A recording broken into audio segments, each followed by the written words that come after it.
Today, my group and I are going to talk to and inform everyone about an amazing nonprofit organization that has been helping millions of adults and children all around the world have the amazing opportunity to improve their health, train Olympic style, and compete in over 35 different types of sports.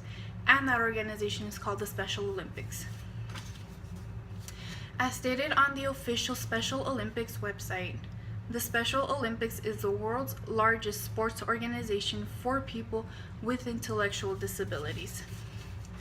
And to add to that, as of right now, there are a total of 4.7 million athletes all around the world that come from a total of 169 different countries. And it's so incredible that thanks to this organization that so many different adults and children with disabilities have the amazing opportunity to train and compete like Olympic athletes, all thanks to this organization. And they get to play any sport of their liking, since they do have over 35 different types of sports to choose from. And now I'm going to read a small snip of an article I found on the Special Olympics website that was written by Karina Pinedo on May 30, 2017. My daughter's name is Samantha and she has autism. She was so afraid of the water that getting into a pool was challenging. I had the opportunity to get her involved in swimming with the Special Olympics Florida. With the help of the coaches, she felt encouraged and lost her fear of swimming. It's so amazing that thanks to the millions of people that volunteer all around the world to either become officials, coaches, or are just there to help support the athletes. With their help, they help bring joy, motivation to these athletes, and they'll make their experiences one they will never forget. And now my partner is going to talk about the background and history of how the Special Olympics organization started and how it came to be what it is today.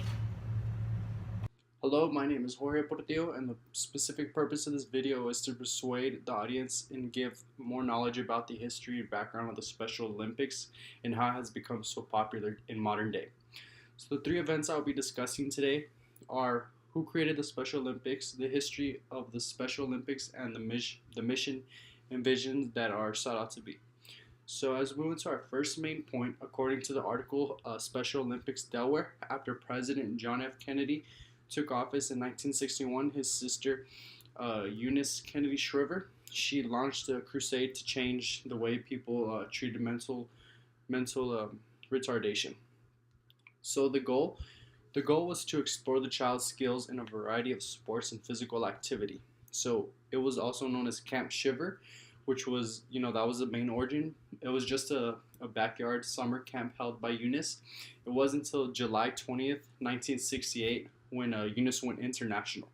So the location was sought out to be at 1133 19th Street in Washington D.C. So as we move into the history of the Special Olympics, the first Special Olympics were held in Soldier Field in Chicago, Illinois, July 1968. Since the beginning of the Special Olympics, they had a motto, and the motto of the Special Olympics was "Let me win, but if I cannot win, let me be brave at the attempt." So this motto was a creed that inspired thousands of communities to support the organization and millions of athletes around the world. So according to Special Olympics, article Special Olympics, throughout the time span of 1970 to 1990s, the Special Olympics became to spread around the globe, and the international committee they signed a historic agreement with Eunice. So by 2010, a remarkable 1 million participants and roughly 5.3 million teammates are participating.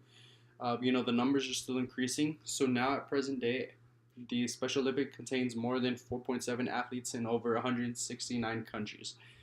So the roots and foundation of the success of the Special Olympics are the mission and the vision. So these two parts are very important and vital. They are basically, the stepping stone. So the mission is to provide year-round sports training and athletic competition in a variety of of Olympic type sports for millions of children and adults. So according to Special Olympics Delaware, once again, it gives continuing the opportunity to develop physical fitness, demonstrate courage, experience joy, creating friendships, with athletes in the community. And to Eunice, the vision is to make the Special Olympics not just a nice but crucial to be sharpening the focus of the individual. So unlocking the joy of sports and inspiring the ability to open the mind, to the human giftedness and to accept them. So, after everything that I've just gone through, the most important thing that we have to keep in mind is, that it is made to value, the people with intellectual disabilities in all aspects of life, until people share the belief of a welcoming world. Which is people who do not have an intellectual disability who participate in sports with the athletes that do. And so in order to become a Class A volunteer, you have to submit the Class A volunteer application and then complete some training. When you first apply, you go through general orientation, and you basically, there's a slideshow that's posted online, so you would study the slideshow and then take a quiz afterwards, and you would do the same thing with another slideshow that's called the protective behaviors slides.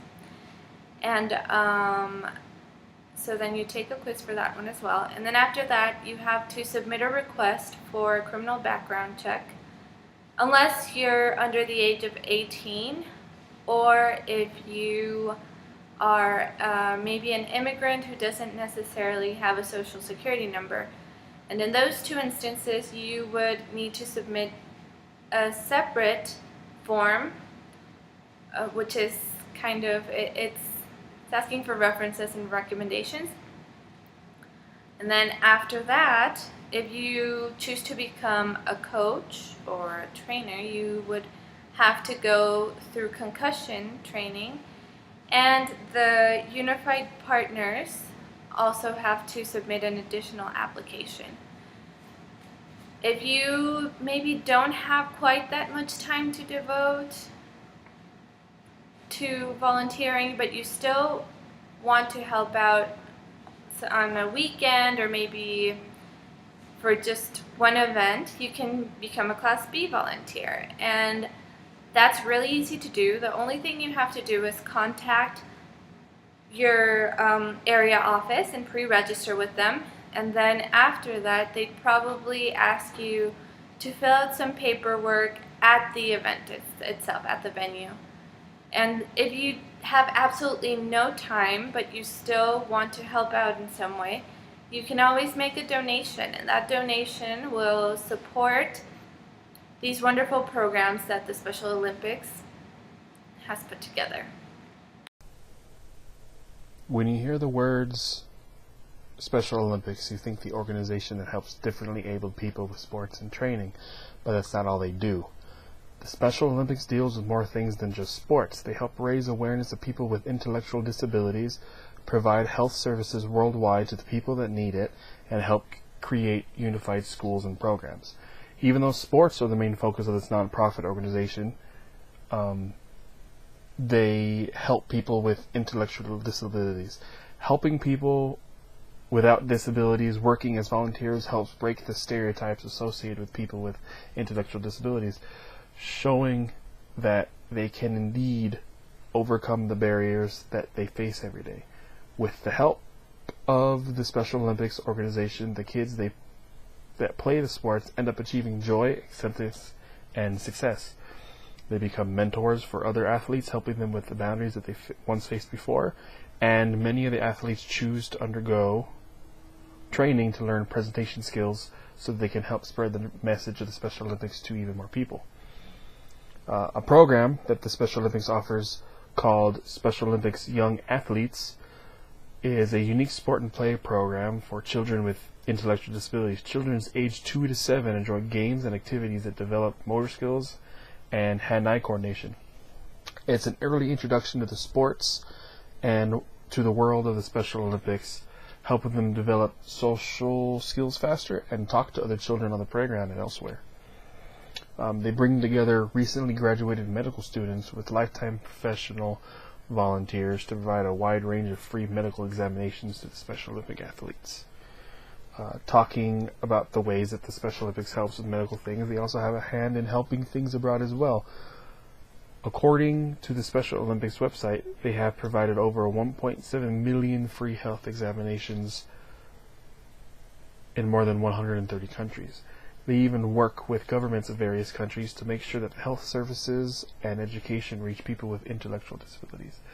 They lead the research on people with intellectual disabilities, identifying the pressing issues faced by them, and commissioning and conduct high-level, externally validated scientific research. Last but not least, they help create unified schools instead of the way that schools in the U.S. operate now that separate people with intellectual disabilities from everybody else. They try and bring them together so they can learn together and create a climate of acceptance and inclusion. They even provide sports to the younger kids, merging kids with and without intellectual disabilities the opportunity to train and play together as teammates, creating friendships and fostering respect for each other. The Special Olympics provides a lot of facilities for people with intellectual disabilities and ways for non-disabled people to learn about them and find ways to play and learn together. Hi, my name's Arlene Ortiz, and I'm just gonna kind of wrap up this whole video, and I'm gonna give 4 reasons as to why you should participate in the Special Olympics. This is an article off the official Special Olympics website. So the first 2 reasons go for being a volunteer. As we learned previously, we know what it takes to be a volunteer or a coach, just depending on how much time you have to give to this organization. So the first reason to participate in this organization as a volunteer is you learn to lead. You become a leader. You learn these different types of leadership skills, and you get to lead these athletes to success. And the second reason is it's great networking. It's nice to know that people that participate in this organization have the same ideas and share the same feelings that you do and know the importance of participating. And hey, this organization is worldwide, so there's people out there all over the world that participate and know exactly what it means to be part of the Special Olympics. And the next 2 reasons are for the future athletes to become an athlete. So as being part of an athlete to the Special Olympics, you give back to your community. You know, the community is a big support group, and they even hold the events for the Special Olympics. So it's nice to know that these athletes have a place to call home and where they get to train. So they get to give back to the community by just putting their name on the map and showing that this community cares wherever they're training or wherever they come from. And the second reason is they learn valuable lessons. Not everybody is cut out to become an athlete. So it's nice to know that these athletes work their butts off to get where they need to be successful. And learning these lessons, it's hard work, it's dedication, and there's a bunch of time that goes into it. So those are the 4 reasons as to participating in the Special Olympics. And lastly, we just want to give a special thanks to the Special Olympics for being of such great importance to athletes with mental disabilities, because what's the utmost competition to an athlete? The Olympics. And so it gives hope to the athletes, and it shows dedication and discipline and hard work, and nothing is going to hold you back unless you let it. So thank you again, Special Olympics, for their continuing hard work and dedication and this wonderful nonprofit organization, and we hope to see you a part of it.